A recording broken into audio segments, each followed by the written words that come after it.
విజయ్ అంటే మనము 3-4 కథల గురించి మాట్లాడుకున్నాము.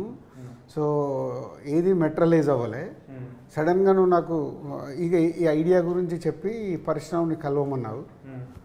అంటే ఈ కథ ఈ ఐడియా నాకు నచ్చిద్దని నువ్వు ఏమైనా ఎక్స్పెక్ట్ చేసావా? ఎందుకు ఈ ఐడియా నన్ను వినమన్నావు? ఒకటేమో మీ బ్యానర్లో చేద్దామని ఉండింది. అంటే స్ట్రగ్లింగ్ యాక్టర్ ఉన్నప్పుడు నేను ఏదో ఐ థింక్ ఎవడే సుబ్రహ్మణ్యమో ఏదో చేసినప్పుడు ఏదో ఆడియో లాంచ్కి పిలిస్తే ఓ స్టేజ్ మీద కూడా అన్నా, ఎప్పుడైనా ఎస్విసిలో సినిమా చేయాలి. నేను యాక్చువల్లీ మీ సినిమాలకు ఆడిషన్ చేసిన బిఫోర్ ఎవడే సుబ్రహ్మణ్యం 2 సినిమా కేరింత అని సినిమాకు ఈయన వచ్చేవాళ్ళు ఇట్లా చూసేవాళ్ళు, మేము ఆడిషన్లు ఇచ్చేటోళ్ళం, అక్కడ నుంచి పంపించేటోళ్ళు. వీళ్ళకి తెలియదురా, వీళ్ళకి టేస్ట్ లేదని నేను అనుకునేటోడిని మొత్తానికి. బట్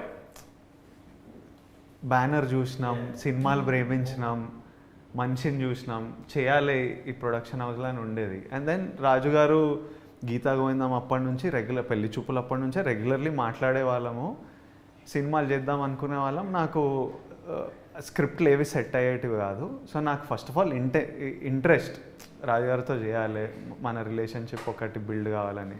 సో ఈ కథ విన్నప్పుడు ఇది నాకు నచ్చింది కదా, ఇది పంపిద్దాము, ఇది మీకు కూడా నచ్చితే ఇంకా మీరు అగ్రెసివ్గా కూర్చొని ఏదన్నా చెప్తే అగ్రెసివ్గా కూర్చుంటారు.